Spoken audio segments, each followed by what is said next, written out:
what's going on, y'all? T-Bob here. And Jake as well. And you're about to watch a little OTB LSU.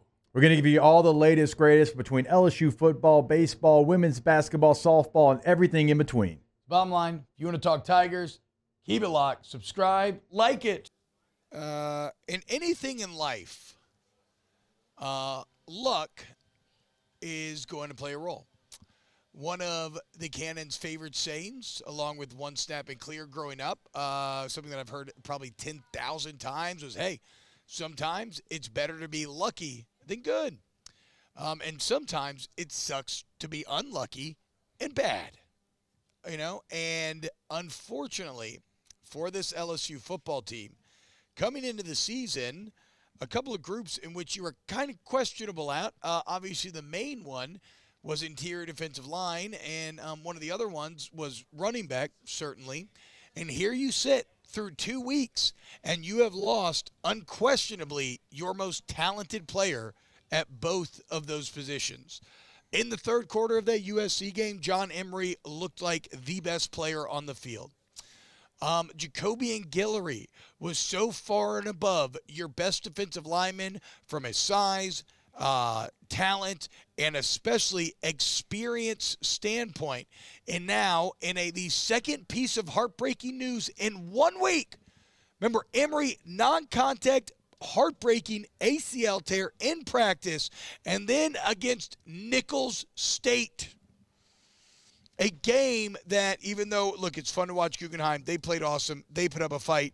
These games, as the fiscal gap continues to grow, these games feel more and more insane in a lot of ways.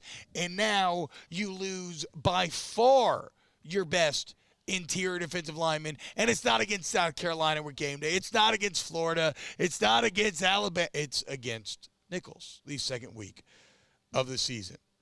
So sometimes it may be better and lucky. It's better to be lucky than good. But what happens when you're maybe not that good and then you get unlucky? Unfortunately, we about to find out.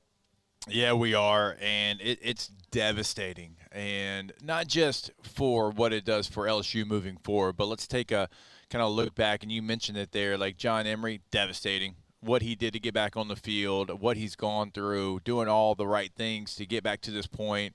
You lose him off a non-contact injury in practice, crushed.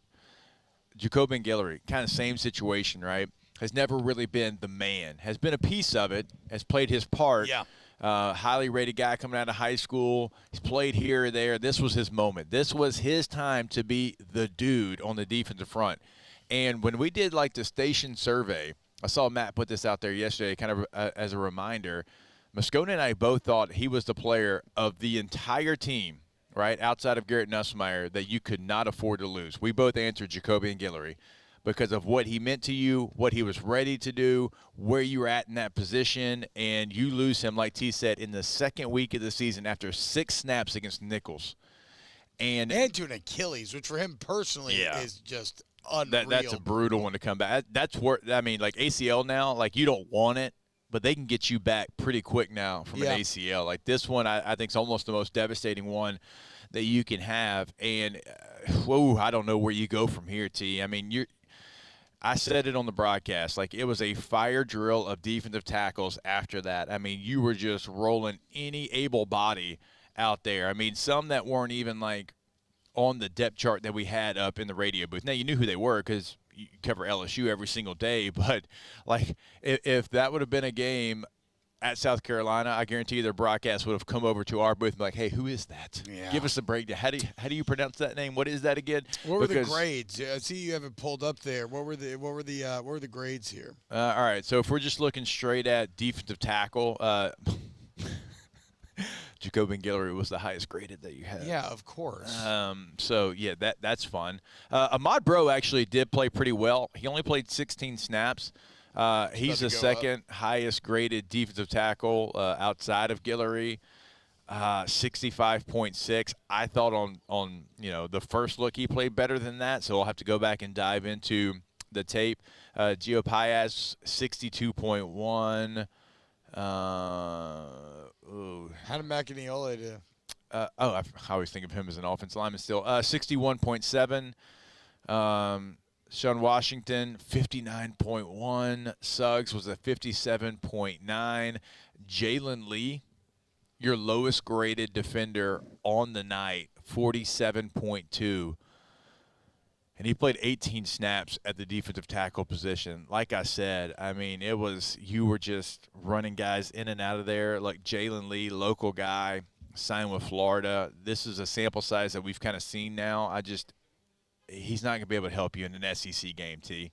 He's just not at that point. And you're starting to wonder, okay, like, do you start to just go smaller? And that seems troublesome considering how you've been in the run game, because I was like, well, could you move Gabe Relaford, who had a really nice day at edge, like 75.7.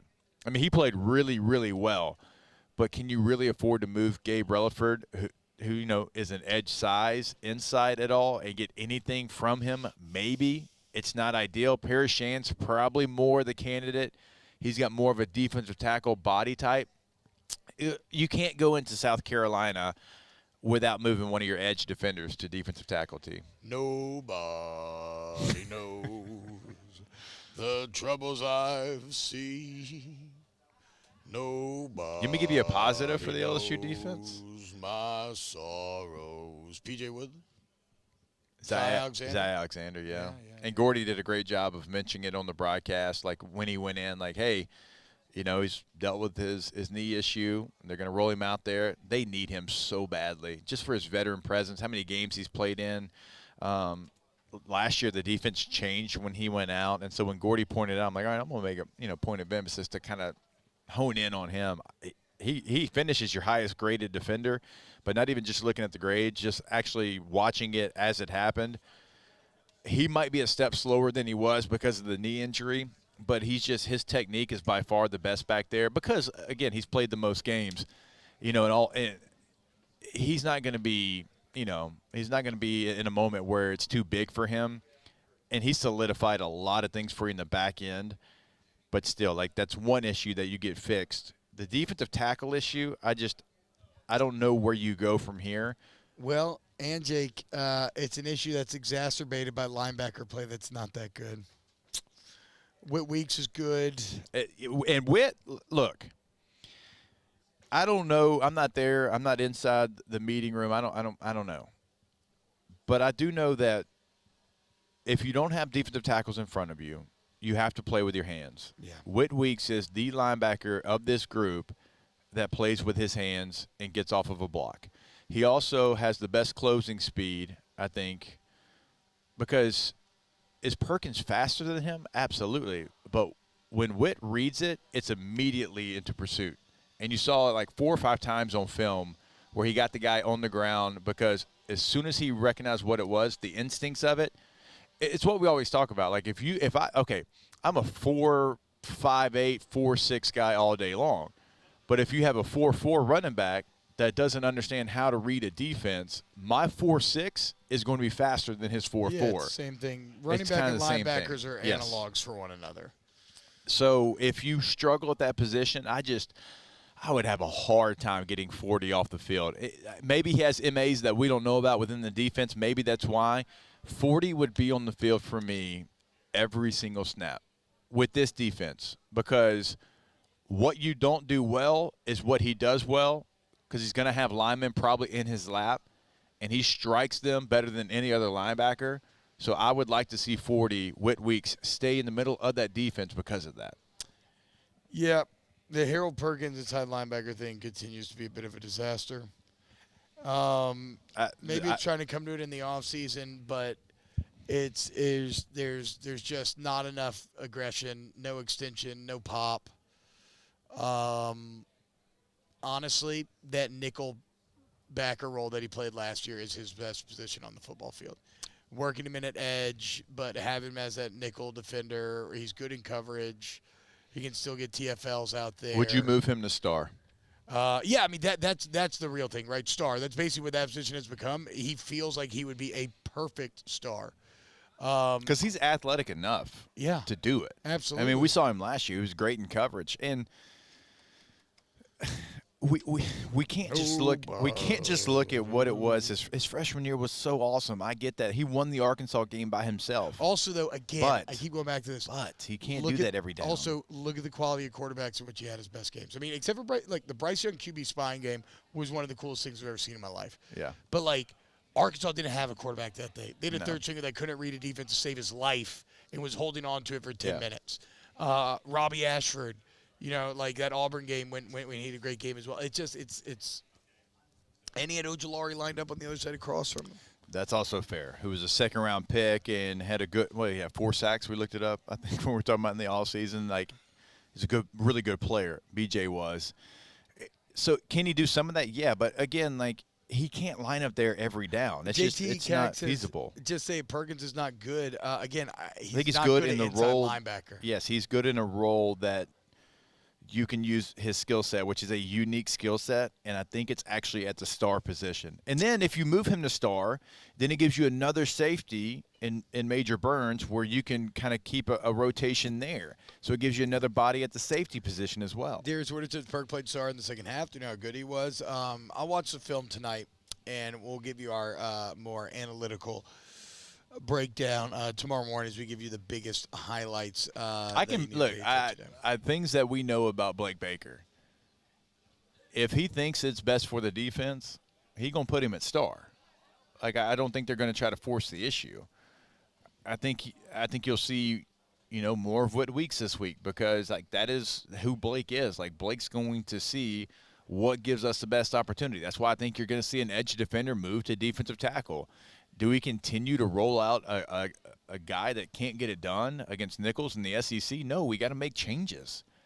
We have if you're an LSU coach, we have to make changes. Has to be.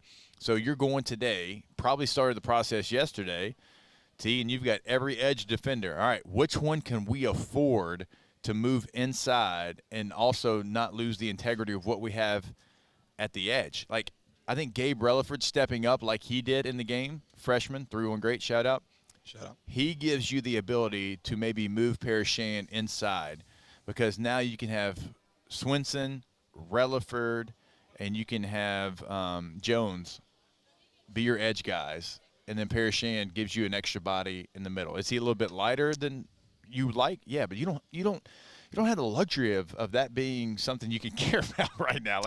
It's just got to happen. It's so crazy how personnel flawed this defense is. And honestly, I know you got priced out of some of those D tackles, and that's not the issue here to me. But not getting DBs, not improving. When you see so many other teams that got so much better taking advantage of the portal, just running it back with this defensive personnel is a massive failure of roster management. Wow, Jake, what incredible takes. I mean, those guys, they're just the best. I think so. And if you think so, again, hit the like button, subscribe, ring the bell so you get notifications when we post every single day here on OTB LSU.